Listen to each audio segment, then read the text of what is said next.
Hello, my wonderful, beautiful friends, guys. Welcome back to our /MaliciousCompliance, where people follow exact orders to spite someone. And in today's episode, it's all about nasty Karen managers messing with the wrong workers and learning hard lessons. The stories are so satisfying in this one, so sit back, relax, and seriously, try not to shake your heads too hard at these posts today. So I've been working remotely for almost 6 years now, but I recently joined a new company with a new team leader. Now I could tell right away that this guy was freshly promoted. You know that vibe when someone's trying a little too hard to flex authority? Yeah, it was this guy. This guy was a nasty, power-tripping idiot. That said, my job is to talk with clients. That's it. My team leader is not even looped into those conversations, so honestly, I barely have any reason to chat with him day to day. Naturally, I don't really hop into the team group chat unless it's work related or someone tags me directly. Fast forward to my third monthly interview. All of my KPIs were perfect. However, my team leader docked my score because, quote, I wasn't engaging enough in the team chat. Apparently, saying good morning and joining in on non-work related chatter was required to show team spirit, and he said I wasn't a team player. I point out it's not in the metrics, it never has been, and in the 6 years of remote work, I've never once been penalized for not spamming greetings into a chat box, and this was his response. He says, I'm the team lead, and as long as you're on my team, you need to chat. Even just a hello or goodbye. So with that, cue malicious compliance. Every morning, I start posting good morning, and every evening I would post goodbye, but in a different language every day. Monday was Korean, Tuesday Spanish, Wednesday Greek. You get the idea.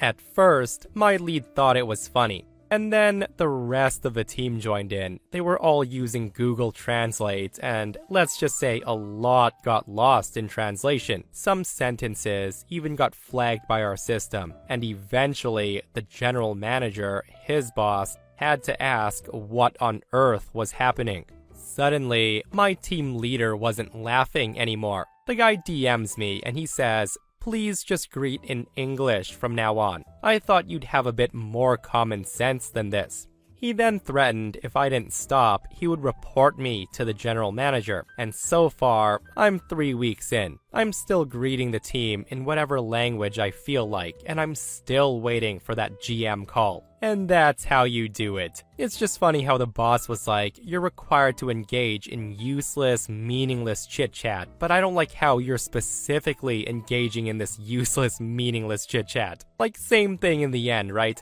And the way that OP went about it probably got people much more engaged than the typical forced, are you enjoying the weather today nonsense. But yeah, some bosses seriously power trip a bit too hard, just like the one in this next post. For a little bit of backstory, I used to work at this fast food place. The manager never did his job and he let it fall on everyone else. For many different reasons that would take a whole other post to mention, I decide to quit. When I turned my 2 weeks notice in, this nasty manager just rips it up and he threw it away. He then went on about how he was so upset that I'm deciding to leave. The guy usually took it personally when someone quit. Well, 2 weeks later, I'm working my last day. The manager scheduled me to close and do a deposit for my last night. Usually, there's 2 cashiers, 2 runners/baggers, a dishwasher, and at least 3 people in the kitchen plus a shift leader, which was me. My last night though, the manager scheduled 2 cashiers, 2 runners/baggers, and a dishwasher. He only scheduled 1 kitchen worker and me. So I called to request online ordering be turned off, which was normally done when we occasionally had less than 3 kitchen workers. The manager would sometimes just cut it off when they didn't want to do a lot of work that night. However, on this day, the manager denies my request as they were on purpose being spiteful towards me. Of course, that's when I complain that there's no way that we could do online, dine-in, to-go, call-in and third-party orders with one kitchen worker and me, who also had to deal with customers, system problems, helping in the kitchen, and supervising other workers. That's when the manager told me that if I need extra help when the orders got too backed up, to call the dishwasher up to the lines to help for a minute. I just thought, good idea. So I pull one of the runners into the kitchen to expo, and I have one of the cashiers rotate between the register and running when the runner needed help. I asked the dishwasher to come up to the line to help at about 6 o'clock, and we were slammed until closing at 10 o'clock. We had been 30 minutes behind on all orders that night, so the dishwasher got no dishes done that night. I go and do deposits, and the dishwasher starts walking towards 3 full sinks and a full floor of dishes in the back. I ask her what she's doing, and she answers she's gonna do the dishes. That's when I tell her that her shift was over and she needs to go home. She says she doesn't want to get in trouble for not doing the dishes. That's when I tell her that the manager said that I could call her up when I needed help, and that I needed her help all night and to not worry about it. I tell her if the manager said something, to say that I told her not to do the dishes. And I added, what are they gonna do, fire me? So with that, she leaves. I finish the deposit and I leave the 3 sinks full and the floor full of dishes and go home. I never heard a word from the manager about the dishes. I asked the dishwasher about it, and she didn't get in trouble for it because it was my call not to do them. The manager was pissed at me, but again, what can he do about it at this point? And for the record, the guy's left sinks full of dishes multiple times on the nights he's closed. If somebody else was opening the next day, I knew the manager was opening the next day after my last shift, so that was payback. So yeah, after trying to make my last shift a disaster out of spite, I made the manager's morning a disaster by having no dishes to open with and forcing him to do it himself, as dishwashers are only brought in during the night shifts. Now that was a glorious malicious compliance, and the fact that OP screws over the manager after the guy tried to F them over was the cherry on top of this. Also, I never understand why managers get so spiteful like this when workers quit. Like, it's not like the guy owned the place, so I don't get why he took it personally and tried to make enemies. That said, kudos to OP for finishing that last shift, because a lot of people would have seen what's going on, and they would have noped right out of there. Let me know what you would have done. To begin, I'm a custodian for an office building. I clean bathrooms, take out the trash, vacuum, all that stuff. And I usually clean in the morning before the office opens. When collecting the trash, I would occasionally find some loose papers under or behind the desks, or beside the trash can, or otherwise on the floor. Now, since I'm not sure if these papers are trash that missed the trash can, or important documents that fell on the floor by accident, I pick them up and I put it on the corner of the nearest desk for the workers to file them away or toss them. Better to be safe than sorry, right? However, this one Karen manager hated this habit. She came in early one morning expressing disgust that trash is being placed on people's desks. Now, obviously, I've never put actual trash like food wrappers or crumpled papers on desks. So I explained to Karen my reasoning for my habit, and I expressed I didn't want to risk tossing out something important. Well, that's when the Karen manager told me that everything on the floor is trash, and her workers aren't such immature slobs to drop important documents on the floor. She gave me a proper dressing down, talking down to me like I was a lowly worker because I'm a cleaner. I just agreed, and I said I'd never do it again. So fast forward several weeks. The Karen manager came in again early, and she expressed concerns because a filing cabinet had tipped over the day before. And despite picking up all the papers, they were still missing a few important documents. She asked if I had seen them. That's when I reminded her that since everything on the floor is trash, the documents were probably thrown away. Hearing me say that, she was irate, saying, "But this was an exception. The filing cabinet fell over." I asked her, how was I supposed to know when I'm not there during the day and was otherwise not informed to look out for these documents? That's when the situation dawned in this woman's eyes that it was her fault. She stumbles through some excuses before demanding that I go to the dumpster and find the papers. I just told her no, that the office was opening in 15 minutes and I still had work to do. The woman then storms off and she said she would start looking in the dumpster. While I was cleaning, I knew for a fact that I would face her again before leaving, as my car's parked by the dumpster. So I thought of what to say to her as the final nail in the coffin. Sure enough, when I finished my work and I walked out, the manager had a few other workers who had arrived, and they were all rooting through the dumpster. When the manager spots me, she demanded I come help, as this should be my job, not theirs, implying again that I'm below them as I'm a custodian. That's when I deliver my prepared line. I say to her, "Ma'am, my job description is to take out trash. Your job description is to ensure the safety and confidentiality of your client's files." I walked away to a villain scream of outraged failure from the manager.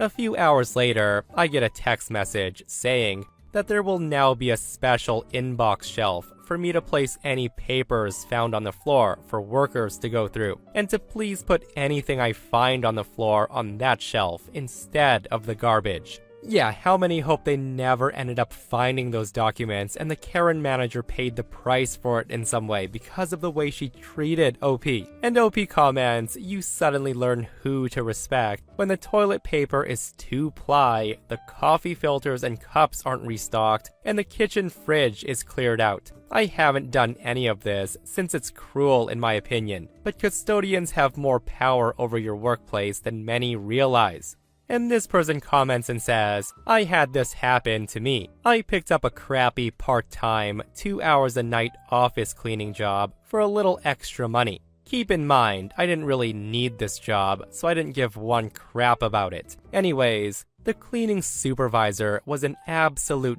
D-bag from the start, but one time, she came up to me at the start of a shift and she showed me some pictures on her phone. The pictures were papers left on people's desks. She then told me to get rid of all of them next time, as it's not nice to leave a mess on people's desks, and I should know better. She then said she was very disappointed in me. So I just thought, okay then. I clarified, and I said, "So every piece of paper, yeah?" She replied with, "Yes, every piece of paper, I told you." And to that I thought, whatever you say. So that night, I threw away every piece of paper on any desk I saw. Literally any desk. The next night comes and she screams at me saying, "What did you do?" Well, it turns out every piece of paper was things such as important meeting schedules, printouts for people's work the following morning, important documents, all that stuff. You know, things that really shouldn't go in the garbage. That's when I told her that she told me to get rid of every piece of paper I saw on a desk, so I did. She had no argument for that, as she knew that was exactly what she said to me. I then left immediately. And this person shares a similar story, and they say, "I work as an office cleaner for a small company. My job description is pretty straightforward, but there's one manager who insists on giving very specific instructions on how she wants the office cleaned. Now, I am used to a little guidance, but this manager, who let's call Karen, has taken it to a whole new level. One day, Karen gives me a very detailed list of things she wants done during my shift. One item stands out. It says, "Clean the kitchen counters with the exact brand of cleaner in the back storage room. No other cleaner will do." I just thought, okay, no big deal. I've cleaned the office plenty of times, but this was the first time I'd been given such a specific request. So I go to the back storage room and I grab the cleaner she mentioned, no problem. But then I noticed something odd. The cleaner that she wants me to use is way past its expiration date, and on top of that, it smells like chemicals that shouldn't even be used in an office. I'm talking strong, toxic smells that could easily knock out a small animal. I thought about going to her and mentioning this cleaner, but that's when I remembered her exact words. She said, "No other cleaner will do." So at that, I decide to follow her instructions exactly, despite the potential risk of making the kitchen smell like a hazardous waste site. I started cleaning the counters, and the smell filled the whole office. Employees walking by covered their noses, and they commented on how bad it smelled. One even asked if there was a chemical spill in the office. But I didn't stop. I just kept cleaning the way Karen instructed. The smell was unbearable, and people were starting to get visibly irritated. But I just kept wiping down those counters, making sure that I was using this exact brand of cleaner. Finally, Karen comes out of her office. She saw the situation, and she took a deep breath, and she said, "What in the world is that smell?" That's when I calmly said, "Well, you asked for the counters to be cleaned with this exact brand of cleaner in the back storage room, and that's what I used." Hearing me say that, she went completely silent, and then she muttered something about being more specific next time, before quickly retreating to her office. Meanwhile, I just stood there, watching the employees scramble to open windows and air out the office. I knew I'd followed the instructions exactly, and if she wanted to be that specific about the cleaner, well, that's her problem. So to preface, in early 2020, I was hired under the title of assistant manager at a local automotive shop. We mainly sold tires and alloy wheels for passenger vehicles. The company owned several stores. I reported directly to my manager, who then reported to the owner of the company. Shortly after I was hired, I noticed the behavior of the manager was far from professional. The guy would constantly mock and berate me for being the new guy. I believe this was part of jealousy and insecurity on his part, as I end up recording more sales under my name within the first few months. The guy would also leave work early, and he would start drinking beer while the rest of us continued to work. If that wasn't bad enough, I remember when he found out that I did MMA training classes after work, and the guy tried to goad me into fighting him in his office for his own amusement. It was clear the guy didn't like me, and I was starting to get the feeling that he was trying to get me to snap or lose my cool, and as a result, I would lose my employment. I became even more certain of that with what happened next. On to the story. So during a few months that I'd worked there, I noticed that our takings for the day and sales records didn't match. I would often spend half an hour to an hour after work to figure out where the errors were coming from, while the manager would simply throw his hands in the air and exclaim that he had no idea how this was happening. The recurring issue seemed to be that our cash takings had been recorded incorrectly. There would sometimes be an excess amount of cash that didn't match up to what was recorded in the invoicing software. Other times, there would be less. At the time, I was an accounting student studying towards my bachelor's degree. I was beginning to get suspicious of the cash being out each day. However, given how the manager had been treating me up until this point, I was concerned that any complaint would somehow be twisted and used against me, and boy was I right. Several weeks later, my manager took some time off. During this time, I managed a personal record in store sales and also noticed something interesting. The cash was never out at the end of each shift. So I report this directly to the owner of the company. I explained what had been occurring while the manager was there. In all honesty, I was hopeful that the owner would be having a word with the manager about the discrepancies. However, I was also weary, as I believed that once the owner spoke to my manager, that the manager will immediately know it was me who reported this. And I was right. When the manager returns to work, he immediately approaches me with a pissed off look on his face. He says to me, "I've spoken with the owner. You tried to blame me for these discrepancies. You should focus on doing your job properly. If you did, this wouldn't happen." Now, I was quite taken aback by how angry he was. Although, I wasn't surprised that he twisted it and he tried to place blame on me. Given his reaction, now I'm even more suspicious at this point. But I thought, if he wants me to do my job properly, cue malicious compliance. That same week, I got to work. I start paying attention to what customers were paying when they were dealing with my manager. Behind his back, I began examining all of his sales transactions and invoices with a fine-tooth comb. As the days roll by, I start finding evidence of his dishonesty. When it came to a few cash sales, my manager was doing the following. Number 1, he would tell the customer that the price is $200 if he pays cash. Number 2, he would discount the price by $50 in the sales invoicing software. Number 3, he would put the extra cash into the till and he would record a $150 cash sale. And number 4, before we did the cash up at the end of the day, he would sneakily pocket this extra cash while no one was around. He was very foolish though, as the guy couldn't remember the exact amount he had swindled. Hence, why the cash would be up some days if he didn't swindle enough, or the cash would be down if he swindled too much.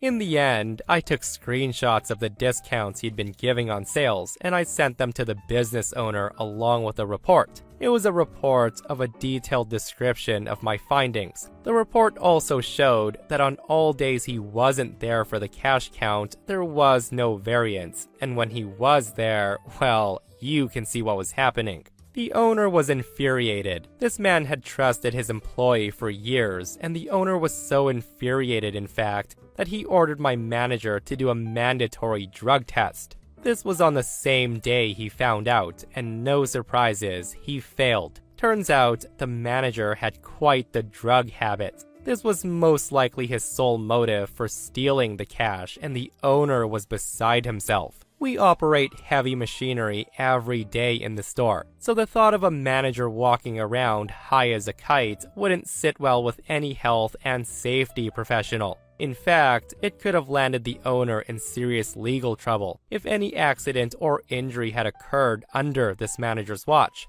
The manager was terminated immediately for violation of his contract, and he was later taken to court by the owner in an attempt to recover the stolen funds. Safe to say, I was promoted to the store manager position shortly after his termination. So yeah, the guy wanted me to do my job properly, and I did. And I ruined his cushy job. Guys, I have said this so many times, like if you're doing something illegal, definitely don't piss off the hardest working employee that might happen to know you're doing something illegal. And what's worse is he messed with a guy who knows money and numbers very well. Like what could possibly go wrong, right?